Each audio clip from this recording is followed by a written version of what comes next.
పహల్గాముల పర్యాటకుల మీద ఉగ్రవాదులు దాడి చేసిన కాన్ నుంచి ప్రతి ఒక్కరు రగిలిపోతున్నారు. ఆ దాడి చేసిన ఉగ్రవాదులు దొరికితే వాళ్ళను కసిదీర నరికి పారేయాలని ఒక్కొక్కరు ఒక్కొక్క తీరు మాట్లాడుకుంటున్నారు కదా.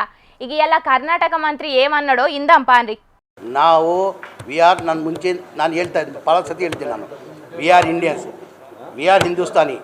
ನಮಗೂ ಪಾಕಿಸ್ತಾನಕ್ಕೆ ಸಂಬಂಧ ಇಲ್ಲ, ನಮಗೂ ಪಾಕಿಸ್ತಾನಿಗೆ ಯಾವ ಸಂಬಂಧನೂ ಇಲ್ಲ.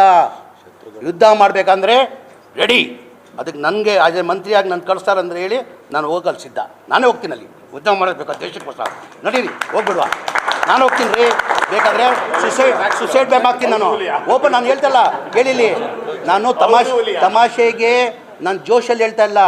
ಈ ದೇಶಕ್ಕೋಸ್ಕರ ನನ್ನ ಗತಿ ಇದ್ದರೆ ಸುಸೈಡ್ ಬ್ಯಾಂಕ್ ನರೇಂದ್ರ ಮೋದಿ ಅವರು ಅಮಿತ್ ಶಾ ಕೊಳ್ಳಿ, ಅಲ್ಲ ಮೇಲೆ ಆಣೆ, ದೇವ್ರ ಮೇಲೆ ಆಣೆ ಕಟ್ಕೊಂಡು ನಾನು ಪಾಕಿಸ್ತಾನ ಹೋಗ್ತೀನಿ. ನಡಿ. ఇన్నర్ కదనల్లా కర్ణాటక మంత్రి జమీర్ అహ్మద్ ఖాన్ సారు ఏమన్నాడో, పాకిస్తాన్ దేశం ఎప్పటికైనా భారతదేశానికి శత్రు దేశమే. ఆ దేశంతో మనకు ఎటువంటి సంబంధాలు లేవు. ప్రధాని మోడీ సారు, కేంద్ర మంత్రి అమిత్ షా ఒప్పుకుంటే ఆ దేశం మీద యుద్ధాన్ని షాల్ చేయడానికి నేను సిద్ధంగా ఉన్నా. అవసరమైతే నాకు ఒక బాంబు ఇస్తే ఆత్మాహుతి కూడా చేసుకుంటానని ఆవేశంతో ఇట్లా మాట్లాడే వరకు పెద్ద చర్చనే అవుతున్నది. ఈ నడవ కొంతమంది కాంగ్రెస్ లీడర్లు మాట్లాడిన మాటలు పాకిస్తాన్ దేశానికి సపోర్ట్ చేసినట్టు నేను రచ్చ జరుగుతున్నాయల్లా. అదే కాంగ్రెస్ పార్టీ నుంచి మంత్రికి ఇట్లా మాట్లాడే వరకు ఇంకొంతమంది ఆ దేశం మీద ఖచ్చితంగా దాడి చేయాల్సిందేనా అని అంటున్నారు. ఇక అమెరికాకు తెలిసే పహల్గాంలో దాడి జరిగినానికి కేఏపాల్ సార్ పెద్ద బాంబే వేల్చిండు.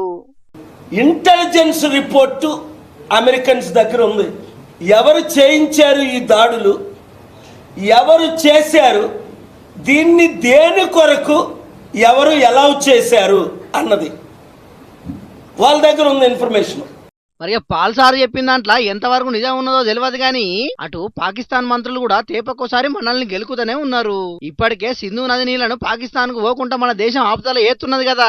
ఈ ముచ్చట్ల పాకిస్తాన్ రక్షణ మంత్రి ఖవాజా ఆసిఫ్ మాట్లాడుకుంటా, సింధు నది మీద ఏదన్నా ఆనకట్ట కట్టి నీళ్లను ఆపుడో లేకుంటే ఇంకో దిక్కు మలిపే ప్రయత్నం చేస్తే మేము చూసుకుంటా ఊకోము, మేము ఆ నిర్మాణం మీద దాడి చేసి పూర్తిగా ధ్వంసం చేస్తామని బెదిరించిండు. ఇక ఇప్పటికే పాకిస్తాన్ దేశం మీద అగ్గాయి మండుతున్న మన దేశానికి గిసొంటి బెదిరింపులు వస్తే ఊకుంటదా? సందు చూసుకొని వాళ్ళ పని పడుతుందని అంటున్నారు కొందరు విశ్లేషకులు. చూడాలి మరి రాబోయే రోజుల్లో ఏం జరుగుతుందో ఏం కథనో.